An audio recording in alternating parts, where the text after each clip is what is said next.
I didn't raise my voice when I shut down the only bridge into their million-dollar neighborhood. I just pressed a button and watched everything stop. The hydraulic barrier came down with a clean metallic clang, cutting off a line of SUVs, delivery trucks, and one very impatient ambulance that had been trying to squeeze through like rules didn't apply to them. Tires crunched against gravel. Engines idled. Someone leaned on their horn, long and angry, the sound echoing off the pine trees like it belonged somewhere else. I could smell hot asphalt warming under the Texas sun, and a faint trace of diesel drifting from the stalled trucks behind the gate. That bridge stretched exactly 87 feet across Willow Creek. A simple steel and wood structure most people would overlook, the kind of thing you cross without thinking twice, until it's not there for you anymore. I stood at the far end, boots planted on ground I knew better than any surveyor ever could, holding a remote control no bigger than a garage door opener. My thumb hovered over the button like it had been waiting years for this moment, even though I'd only owned the land for 3 months.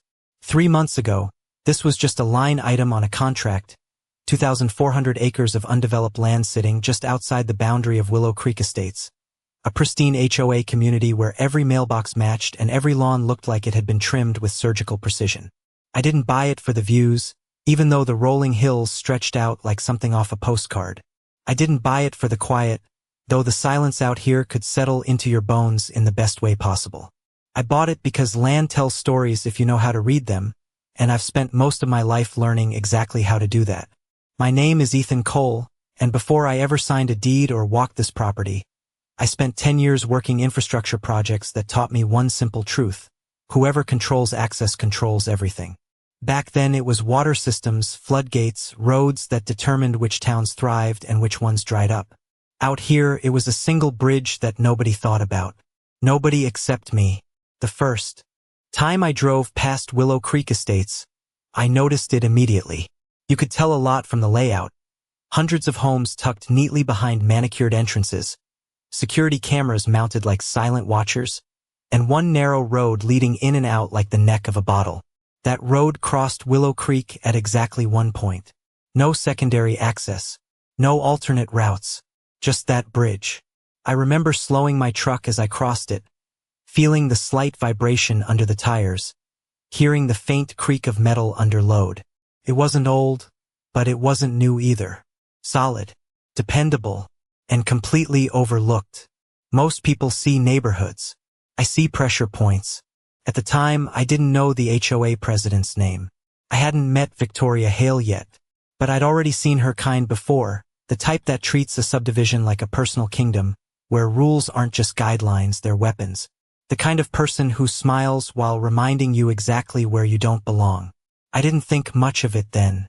I just kept driving, dust trailing behind me, the smell of dry earth and sunbaked wood filling the cab. I closed on the land 2 weeks later. Paperwork clean. Boundaries clear. No surprises on record. At least none that anyone else had noticed. And that's the thing about land in Texas.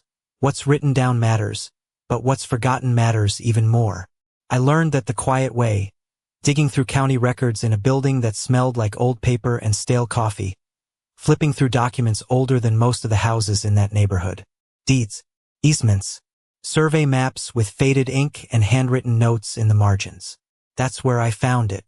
Not highlighted, not flagged, just sitting there like it had been waiting for someone patient enough to look.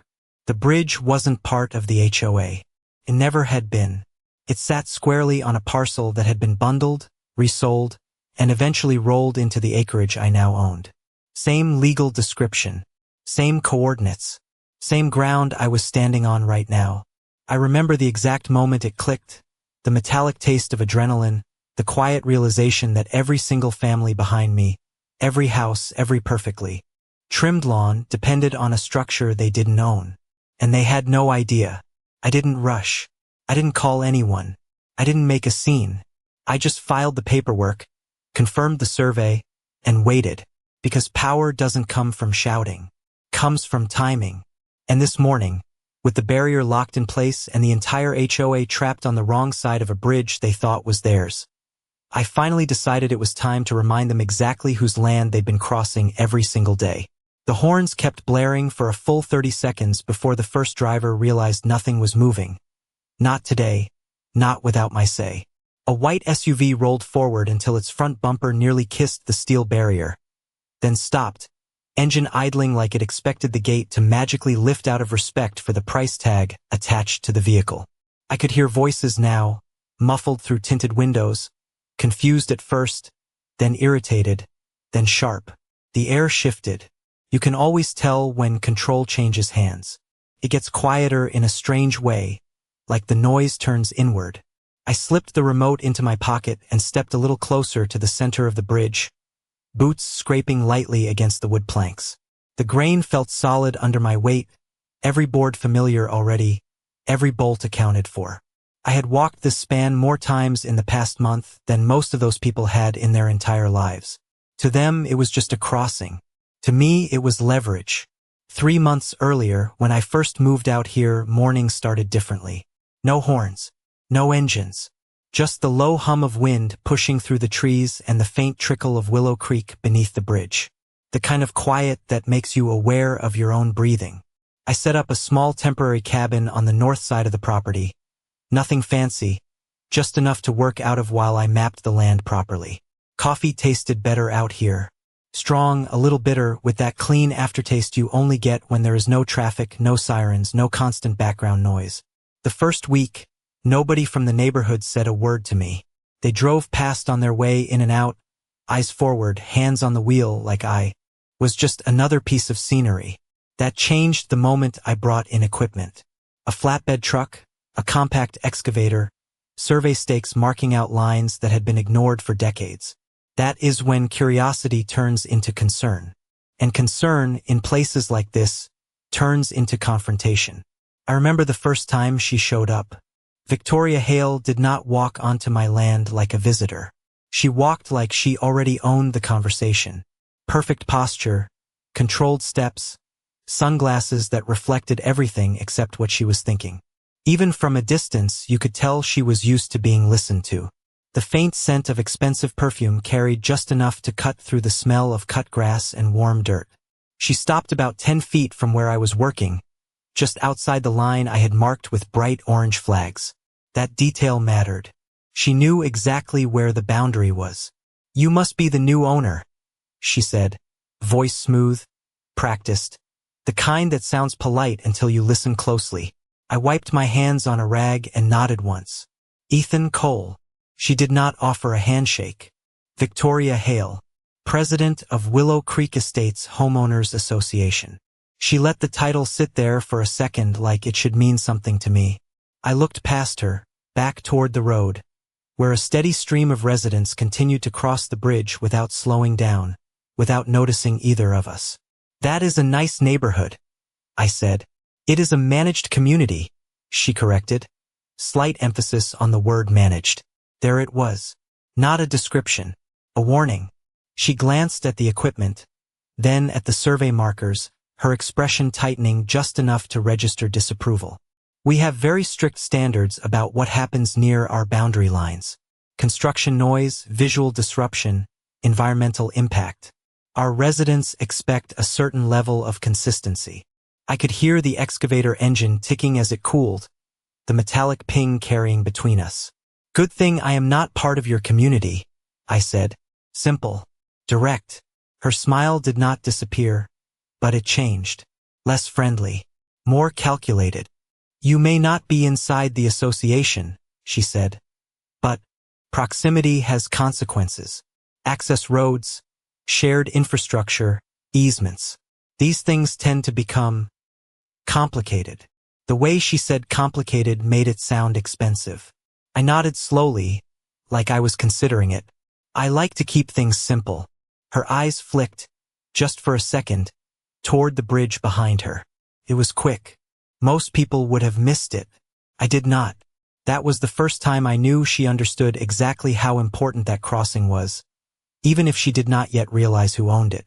"I would strongly recommend you review any impact your plans might have on our residents," she added. "We take disruptions seriously." The wind picked up slightly, carrying the dry scent of dust across the property line. I looked at the flags marking my boundary, then back at her. "I always review my paperwork," I said. very carefully. For a moment, neither of us spoke. Just the sound of tires rolling over wood, one car after another crossing the bridge behind her. Every single one of them relying on something they believed was guaranteed. She gave a small nod, like the conversation had reached its conclusion, then turned and walked back toward the road, heels clicking softly against the ground. She did not look back, but I did. I watched every car that crossed that bridge for the rest of the day, counting them without realizing I was doing it, tracking the rhythm, the dependency. And that was the moment it stopped being just land. It became a system, and systems, once you understand them, are very easy to control. By the second week, Victoria stopped pretending it was a casual concern and started treating me like a problem that needed to be managed. The change was subtle at first. Fewer smiles, shorter conversations, more cars slowing down as they crossed the bridge, drivers glancing over like they were trying to figure out what I was doing and whether it affected them. I kept working. Survey lines expanded. Stakes multiplied. I brought in a small trailer with equipment and locked it down just off the main access road, well within my boundary. The metallic click of that lock echoed a little louder than it should have, like it meant something more than just security. That was the morning the first letter showed up. It was tucked neatly under a rock near the edge of my property, placed just inside the line where Victoria had stopped the first time we met. Thick paper, clean print, the kind of letter that tries to look official without actually being backed by anything that matters. I could smell fresh ink when I unfolded it, sharp and chemical in the morning air. Notice of potential community impact. It read across the top, bold enough to demand attention. The rest was predictable. Concerns about noise levels, visual disruption, property value implications. It mentioned their community standards 3 times in the first paragraph alone. No legal authority, no enforceable demand, just pressure dressed up like policy. I read it once, folded it back along the same crease, and set it on the hood of my truck. The sun had already started warming the metal, and the paper curled slightly at the edges as if it did not belong there. That was the thing about pressure like this. It only works if you accept it. I did not. I left the letter where it was and went back to work, the sound of the engine starting up cutting clean through the quiet. That afternoon, they escalated. A white pickup with a magnetic logo on the door rolled onto the access road and stopped just short of my markers. 2 men stepped out, both wearing polos with the HOA name stitched on the chest like a badge they thought carried weight. They had clipboards. People like that always have clipboards. It gives them something to hold when they do not actually have authority. I shut down the excavator and walked over slowly, boots pressing into the dirt, each step deliberate. The taller one cleared his throat like he had practiced this moment. "We are here on behalf of Willow Creek Estates," he said, flipping a page like it mattered. "We need to assess the impact of your activities on shared access infrastructure." I glanced past them toward the bridge. Another car crossed, then another, tires thumping lightly over the joints in the wood. "There is no shared infrastructure," I said. "This is private land." The shorter one frowned, pen hovering over the clipboard, like he was ready to write something down anyway. "The road leading into the community is considered a critical access route," he said. "Any interference could result in legal action." I could feel the breeze shift, carrying the faint smell of pine and dry grass. "Then you should probably figure out who owns it," I said. They exchanged a look, the kind that says they were not expecting resistance this direct. "We will be documenting this," the taller one added, his voice tightening just enough to give away the frustration underneath. I nodded once. "Go ahead." They stayed another 10 minutes, pacing just outside my boundary, making notes that would not hold up anywhere that mattered. Then they left, truck tires kicking up dust as they drove back across the bridge without a second thought. That night, I sat at the small table inside my cabin, a single overhead light casting a warm circle over stacks of documents. The room smelled like coffee and paper, a combination I had grown used to over the years. Deeds spread out in front of me, each one telling a piece of the same story. Transfers, subdivisions, parcels carved and recarved until the original shape was almost invisible, except for one line that never changed. The bridge parcel. Same coordinates. Same legal description. Every time. I traced it with my finger, following the boundary as it cut clean through the access road and across the creek. It was not complicated once you saw it. It just required patience. Outside, a car crossed the bridge, headlights sweeping briefly across the window before disappearing into the trees. They were still moving freely, still assuming access was permanent. That was the illusion Victoria was protecting. Control without ownership.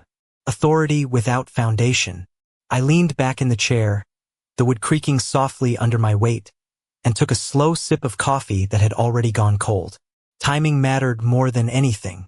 You do not shut down a system the moment you discover its weakness. You let it keep running. You let everyone depend on it a little more. The more they rely on something, the harder the lesson hits when it is no longer there. And judging by the letters, the visits, the quiet pressure building from their side, Willow Creek Estates was getting very comfortable believing that bridge belonged to them. That belief was about to cost them. The next move came wrapped in formality, but it carried the same hollow weight as the first letter, just louder this time. A certified envelope showed up at the edge of my property, wedged carefully into the hinge of my trailer door, like someone wanted to make sure I could not ignore it. The paper was thicker, the ink darker, and the tone sharper. I could smell that same chemical edge as I unfolded it, standing there with the morning sun cutting across the land. This one had a header that tried harder. Formal notice of access interference risk. They had added legal language, citations that looked convincing at a glance, references to county codes and safety concerns. But it still stopped just short of anything enforceable. No court order. No official filing number. Just more pressure, more noise. The wind shifted, carrying the faint hum of traffic from across the bridge, steady and uninterrupted. I read it once, then flipped it over, scanning the bottom line. Signed by Victoria Hale. That told me everything I needed to know. This was not coming from a court. It was coming from her. I folded the paper slowly and slid it into my pocket. This time I did not leave it out in the sun. This one had value. Not legal value. Strategic value. Because every move she made without real authority built the case for what I would do next. That afternoon they pushed further. A portable sign appeared at the entrance to the bridge on their side, bright orange plastic with black lettering that stood out against the clean, manicured edges of their community. Private community access only. Authorized vehicles required. I noticed it from a distance before I even reached the crossing, the color catching in the sunlight like a warning that did not belong to them. Cars slowed as they approached it, drivers hesitating for a fraction of a second before continuing across like the sign had no real power to stop them. Because it did not. Not yet. I parked my truck just short of the bridge and stepped out. Gravel. Crunching under my boots. The dry sound sharp in the quiet afternoon air. Heat radiated up from the road, carrying the smell of warm asphalt and sun-baked dust. The sign stood on two thin metal legs pushed into the ground, slightly crooked, like it had been set in a hurry. I walked up to it and read it again, taking my time. Then I looked down at the ground beneath it. My ground. I reached out, wrapped my hand around the edge, and pulled. The metal legs slid free with a soft scraping sound, leaving two shallow holes in the dirt. Light, cheap, temporary, just like the authority behind it. I carried it a few steps back and set it down outside my boundary line, making sure it was clear where it no longer belonged.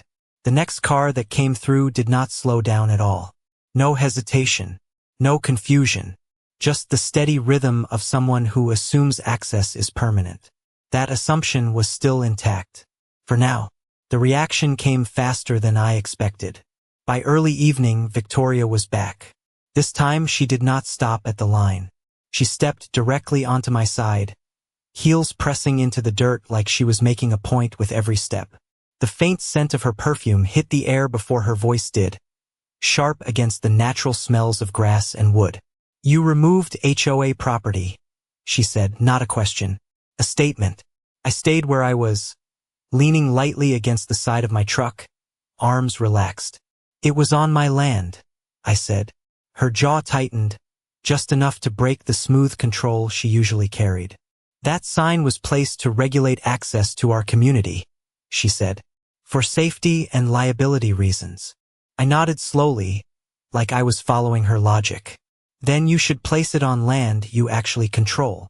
The silence that followed was heavier this time. Not confusion, calculation. I could see it in the way her eyes shifted, not to me, but past me, toward the bridge again.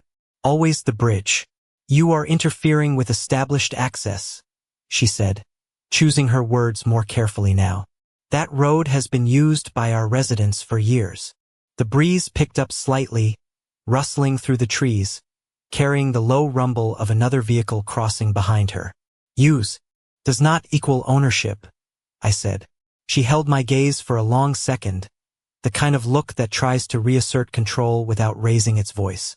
It did not work. Not here. Not on this ground. We can escalate this, she said finally. Legal action. Injunctions. You may find this becomes very expensive. I let that sit for a second, the weight of it hanging in the air between us. Then I pushed off the truck and stood up straight. You should absolutely do that, I said. No sarcasm. No edge. Just certainty. That was the moment something shifted. Not in me. In her. Because for the first time, she realized I was not reacting. I was waiting. She turned without another word, heels clicking sharper now as she walked back toward the bridge. The sound carried farther this time, echoing slightly off the structure she still believed she could control. I watched her cross it, step by step, until she disappeared into the entrance of her perfect, controlled neighborhood. Behind her, cars continued to pass, one after another, steady and uninterrupted. The system was still running, still intact, but now it was under pressure. And pressure, if you understand it, always reveals the breaking point. The next morning, the air felt different before I even stepped outside, heavier somehow, like the land itself knew something had shifted. The usual quiet was still there, the low hum of wind through the trees, the faint trickle of Willow Creek beneath the bridge, but underneath it was tension, subtle and building. I could smell fresh-cut grass drifting from the neighborhood side, sharper than usual, like they were trying to maintain control through routine. I poured my coffee, black and strong, and stepped out onto the gravel, the crunch under my boots echoing a little louder in the stillness. That was when I saw it. 2 county vehicles parked just beyond the bridge, white paint catching the early sun, official seals on the doors, engines idling. That got my attention.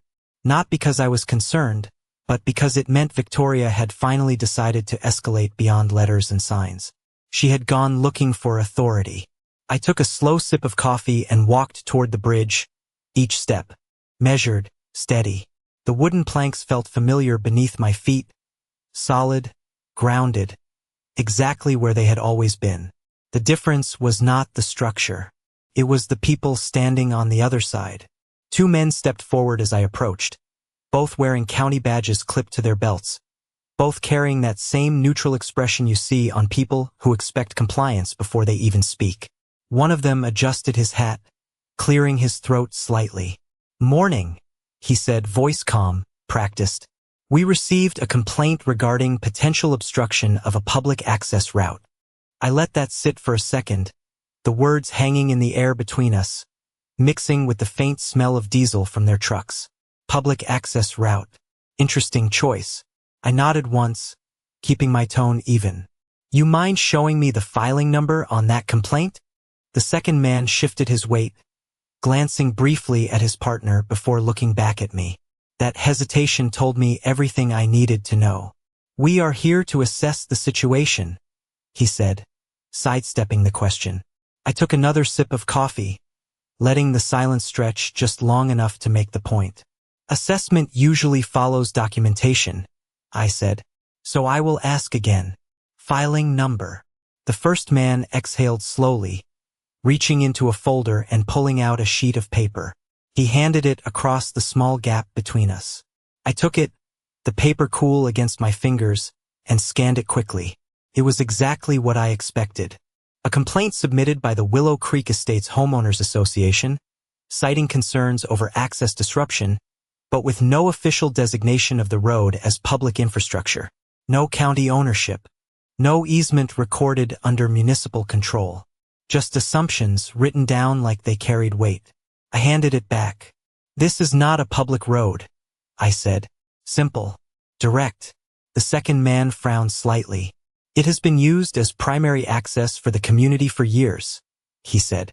I nodded, recognizing the pattern immediately. Use does not establish public ownership without a recorded easement or county adoption, I replied. You can check your own records for that. The breeze picked up, carrying the faint scent of pine and dust across the bridge. One of the vehicles behind them rolled slowly forward, a driver leaning slightly out the window, trying to listen without being obvious. People always get curious when authority shows up. The first man adjusted his stance again, this time less confident. We still need to ensure there is no unlawful obstruction, he said. I gestured lightly toward the ground beneath my feet. Then you should verify who owns the land you are standing on before you make that determination. That landed. I could see it in the way both men went quiet, the shift from assumption to uncertainty happening in real time. The second man pulled out his phone, tapping at the screen, likely pulling up county parcel maps. I waited, finishing the last of my coffee, the bitterness settling clean and familiar. Took less than 30 seconds. His expression changed first. Subtle but clear. The kind of look people get when the information in front of them does not match the story they were told. He turned the screen slightly toward his partner, pointing at something. Coordinates. Boundaries. The bridge parcel. I did not need to see it. I already knew what it said. The first man looked back at me, this time with a different tone entirely. According to this, the structure is on private property, he said. No confidence. Just fact. I nodded once. That would be correct. Behind them, another car idled, engine humming, waiting for a resolution that was not coming from them. The illusion was cracking. Slowly but visibly, the second man cleared his throat. We are going to need to review this further, he said. But at this time, we do not have grounds to enforce removal of any barriers or restrictions. There it was. Not a victory. Not yet. But confirmation. They turned back toward their vehicles. The authority they arrived with already fading as they stepped away from something they could not control. I watched them go, the sound of their doors closing echoing lightly across the bridge, engines starting, tires rolling back the way they came. On the other side, the line of cars remained, drivers watching, waiting, realizing something had changed even if they did not fully understand it yet. I set the empty coffee cup down on the edge of my truck and looked out over the bridge again. The system was still intact, but now the pressure was visible. And once pressure becomes visible, it does not go away. It builds. And I was just getting started. By late afternoon, the bridge was still open, cars still moving, but nothing about the situation felt the same anymore. You could hear it in the way engines slowed as they approached, tires rolling over the wooden planks with hesitation instead of habit. The rhythm had changed. That steady, thoughtless flow was gone, replaced by something cautious, something uncertain. I leaned against the side of my truck, arms folded, watching it happen in real time. The smell of warm wood and creek water drifted up from below, mixing with the faint scent of exhaust that lingered in the air longer than usual. People notice when control shifts, even if they cannot explain it. They feel it first. Around 4 o'clock, the next move came, and this one was not subtle. A black SUV pulled up hard on the far side of the bridge, stopping just short of the crossing. The door opened before the engine even settled. Victoria stepped out fast, heels hitting the pavement with sharp, controlled precision, like she had already decided how this conversation was going to end. The breeze carried her perfume across the distance again, cutting through the natural scent of the land, artificial and deliberate. She did not wait this time. She walked straight onto the bridge, closing the distance with purpose, her posture tighter than before, her expression stripped of anything resembling patience.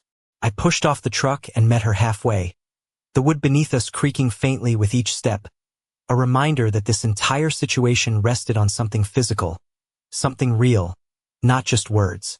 You spoke to the county, she said, not a question. Her voice sharp enough to carry over the low hum of idling cars behind her. I nodded once. They spoke to me. Her jaw tightened, a small movement but enough to show the control slipping. You are creating unnecessary disruption, she said. My residents are concerned. Deliveries are delayed. Service vehicles are questioning access. This is not acceptable. I glanced past her. A delivery van sat 3 cars back, driver leaning forward over the wheel, trying to read the situation like everyone else. Nothing is closed, I said. Not yet. The word landed harder than anything else I had said so far. Not yet. I saw it register. The implication. The possibility. Her eyes narrowed slightly, focusing now, not on the situation, but on me. Let us be clear, she said, her tone lowering, more controlled, more deliberate. That bridge is the primary access point for a private community with hundreds of residents. You do not have the right to interfere with that level of dependency. I let the silence stretch for a second, the sound of water moving under the bridge filling the gap between us. I have the right to control my property, I said. Simple. No extra weight. Just fact. A car horn sounded behind her, short and irritated, quickly cut off when the driver realized nobody was moving. The tension tightened. This can be resolved cooperatively, she said, shifting tactics. We can discuss terms, shared usage, maintenance agreements. There are ways to handle this without escalation. That was the first real pivot. Not a threat, not pressure, negotiation. I almost smiled but did not. Timing still mattered. You sent letters, I said. You placed signs on my land. You tried to involve the county without verifying ownership. Her expression hardened again, defensive now. We acted based on established use, she said. Then you acted without understanding the foundation of that use, I replied. The wind picked up, stronger this time, pushing across the bridge and rustling through the trees on both sides. It carried the sound of shifting weight, drivers opening doors, stepping out, trying to get a better view of what was happening. The situation was no longer private. It was becoming visible, and visibility changes everything. Victoria took a small step closer, lowering her voice, trying to pull control back into something contained. What exactly do you want? She asked. There it was. Direct. Finally, I looked down briefly at the wood beneath our feet, the structure that connected everything behind her to everything beyond me. Then I looked back up. Acknowledgement, I said, of ownership, of access, of terms that reflect reality. She held my gaze, measuring, calculating, trying to determine how far this could go and how much it could cost her to fight it. And if we do not agree? She asked. The question hung there, quiet but heavy. I reached into my pocket and let my fingers rest lightly against the remote, not pulling it out, not making a show of it, just enough to feel the weight of it in my hand. Then the system adjusts, I said. No threat, no raised voice, just certainty. Another horn sounded, longer this time, followed by the low murmur of voices building behind her. Pressure. Real pressure now. Not letters. Not assumptions. Consequences. She turned slightly, looking back at her residence, her community, the structure she had spent years controlling. And for the first time since I met her, she did not look like she was in complete command of it. When she turned back to me, the calculation in her eyes had changed. Not gone, just different, because now she understood something she had not before. This was not a dispute she could manage with rules and pressure. This was a system she depended on, controlled by someone who did not answer to her. And that realization was just beginning to settle in. The noise behind Victoria did not fade this time. It grew. Doors opened. Engines idled longer than they should. A delivery driver stepped out of his van, squinting down the line of cars like he was trying to figure out why a routine stop had turned into a standstill. The late afternoon sun dropped lower, stretching long shadows across the bridge, the wood beneath our feet warming unevenly, releasing that dry, resin scent that only comes out when heat and pressure meet at the same time. I could feel the shift settling in, not just with her, but with everyone watching. This was no longer a private conversation. It was a system being questioned in public. Victoria held my gaze for another second, then exhaled slowly, the kind of controlled breath someone takes when they realize the situation is bigger than the approach they planned. "You are forcing a confrontation that does not need to happen," she said, voice quieter now, but tighter, more deliberate. I glanced past her again. A resident in a pressed shirt stood outside his car, phone already in his hand, recording or maybe just pretending to, but the effect was the same. Visibility, accountability, pressure. "I am not forcing anything," I said. "I am responding." The distinction mattered. She knew it. The breeze picked up again, stronger now, carrying the sound of water moving under the bridge, steady and indifferent, like it had seen situations like this before and did not care who thought they were in charge. For a moment, neither of us moved. Then she stepped back, just a fraction, enough to create space, enough to signal that this was no longer about controlling me directly. It was about controlling the outcome. "Give me until tomorrow morning," she said. Not a demand, a request. That was new. I studied her for a second, the way her posture had shifted, the way the edge in her voice had softened just enough to make room for strategy instead of confrontation. 8 o'clock, I said. "On my side of the bridge." She nodded once, sharp and decisive, like she had already moved on to the next step in her plan. Then she turned, heels clicking back across the planks, each step carrying a different weight than before. Not certainty, calculation. Behind her, the line of cars began to loosen, drivers easing back into their seats, engines revving lightly as movement returned, slow at first, then steady again. The system resumed, but it did not feel the same. Once something cracks, even a little, it never fully resets. That night, the land went quiet again, but it was a different kind of quiet. Not empty, anticipatory. I sat inside the cabin, the single overhead light casting a clean circle over the documents spread across the table. The room smelled like paper, coffee, and dust, the kind of mix that settles in when you spend enough time working through details most people ignore. I laid out everything in order. Deeds, surveys, county records, every line that connected the bridge to the land. Beneath it, every description that confirmed what I already knew. No gaps, no ambiguity. The structure was mine. The access was mine to control. Outside, a car crossed the bridge, headlights sweeping briefly across the window before disappearing into the dark. They were still using it, still depending on it. That dependency was the leverage. Around 9:30, headlights approached slower than usual, stopping just short of the bridge on my side. I stepped outside, the cool night air carrying the scent of damp earth and creek water, sharper now without the heat of the day. A man stepped out of the car, mid-40s, pressed shirt, the kind of presence that suggested he was used to boardrooms, not dirt roads. He walked toward me with careful steps, hands visible, posture controlled. "Ethan," he said, like he already knew the name would matter. "I am Daniel Reeves.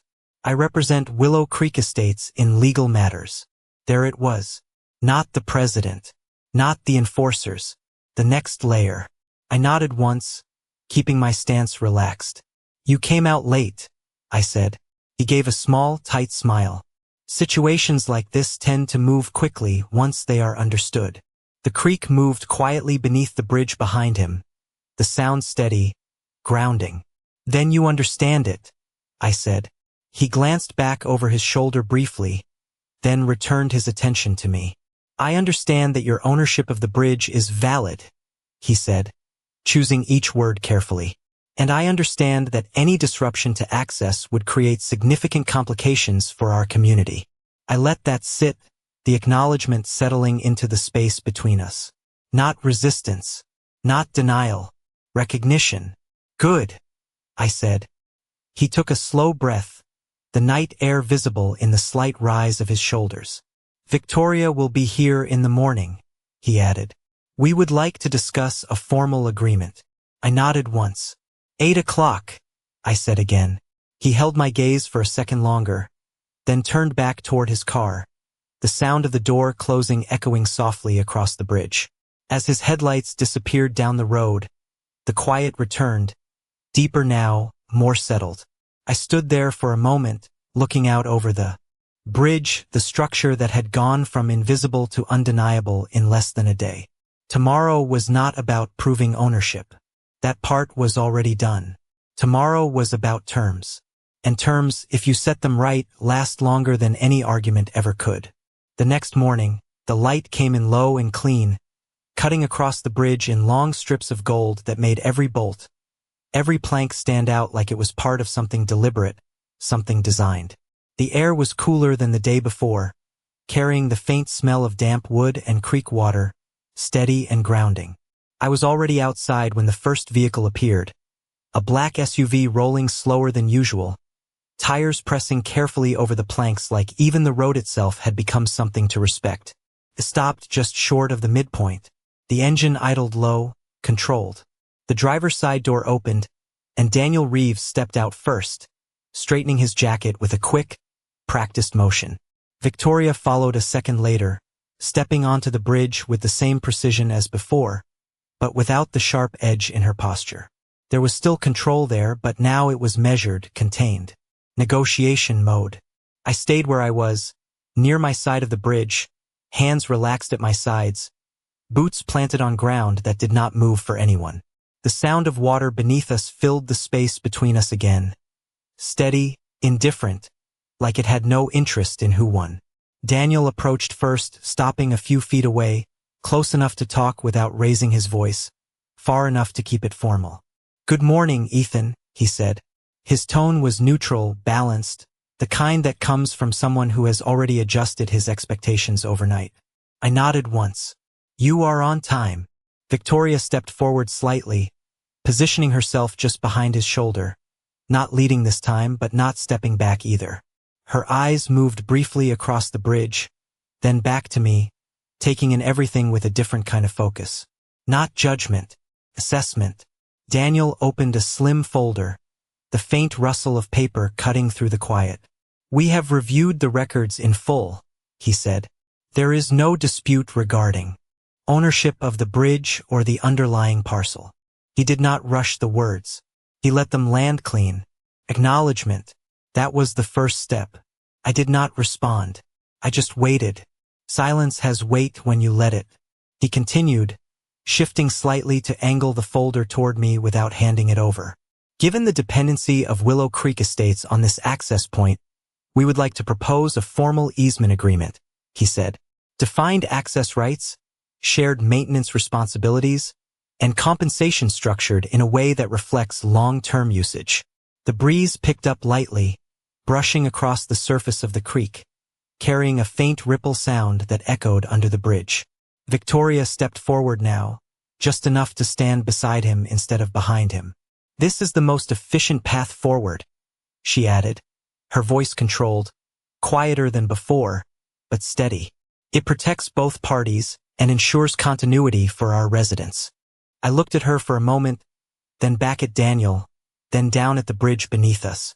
The structure that had been invisible to them for years was now the center of everything. That was how systems worked. Invisible until they were not. "You sent letters," I said. "You placed signs. You tried to establish control without verifying ownership." My voice stayed even, no edge, no emphasis. Just fact. Daniel gave a small nod. "That approach will not continue," he said. Clear. Direct. I let the silence stretch again, long enough for the sound of a car approaching on the far side to register.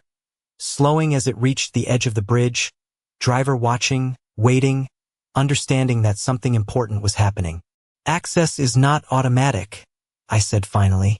"It is granted." Victoria held my gaze, her expression steady, but the meaning behind her eyes had shifted. "Not authority. Recognition." "Then define the terms," she said. "No resistance. No pushback. Just acceptance of the reality in front of her." I nodded once. "Permanent recorded easement," I said. "Specific to residential access only. No commercial expansion without renegotiation. Maintenance funded by the HOA." Annual usage fee adjusted based on occupancy. And full acknowledgement in county records that the structure remains privately owned. Each condition landed one after the other, clear, structured, deliberate. Daniel listened without interrupting, eyes focused, already processing, already calculating what could be accepted, what could be adjusted. Victoria did not look away. Not once. When I finished, the breeze settled again, the quiet returning in a way that felt different from before. Not empty. Resolved. Daniel closed the folder slowly. Those terms are reasonable, he said after a moment. We will need to formalize the language, but there is no immediate objection. That was it. Not a fight. Not a collapse. Just a shift. Victoria exhaled slowly, the tension in her shoulders easing just enough to show the weight of the situation had changed.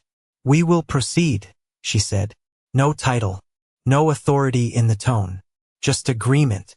Behind them, the waiting car eased forward, tires rolling onto the bridge again, the sound returning to its steady rhythm. But this time it felt different. Not assumed.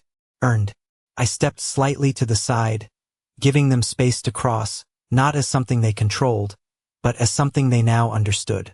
As they passed, Victoria paused for just a fraction of a second, her hand brushing lightly against the railing, as if feeling the structure in a way she never had before. Then she kept walking. I watched them go, the sound of their footsteps fading into the distance, replaced by the steady flow of vehicles that now carried a different weight with every crossing.